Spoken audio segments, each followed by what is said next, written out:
තෙරුවන් සරණයි සියලු දෙනාට. මම ප්‍රියංගනි සංඝ රත්නායක ගලේවල දමනුල්ල පදිංචි. මම මේ වෙන විට යුද හමුදා සේවය කරනවා. මට පුතෙක් සහ වයස අවුරුදු 4ක දියණියක් ඉන්නවා. මගේ ආදරණීය බිරිඳ නිමංකා ප්‍රියංගනි කුමාරී මේ වෙනකොට මාසයකට අධික කාල සීමාවක් බෙහෙත් සංකෘතතාවයක් මත කුරුණෑගල ශික්ෂණ රෝහලේ ප්‍රතිකාර ලබනවා. වෛද්‍යවරුන්ගේ නිර්දේශය අනුව බිරිඳට ඉතා ඉක්මනින්ම ආත්මා බද්ධයක් සිදු කරන්න වෙලා තියෙනවා.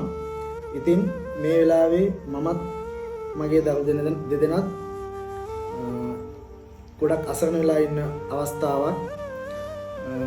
මගේ බිරිඳගේ ජීවිතේ බේරා ගැනීමට ඕපොසිටිව් වර්ගයේ ආත්මාවක් ඇති කෙනෙක් ඉන්නවා නම් එම ආත්මාවෙන් කොටසක් දායක පරිත්‍යාග කරලා මගේ බිරිඳ බේරා ගැනීමට කැමැත්තක් දක්වන කෙනෙක් ඉන්නවා නම් මාව අමතන්න. මගේ දුරකථන අංකය 077 58 74 181.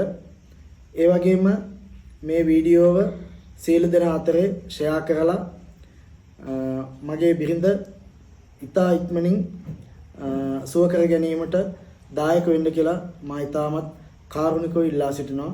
බොහොමත්ම ස්තුතියි.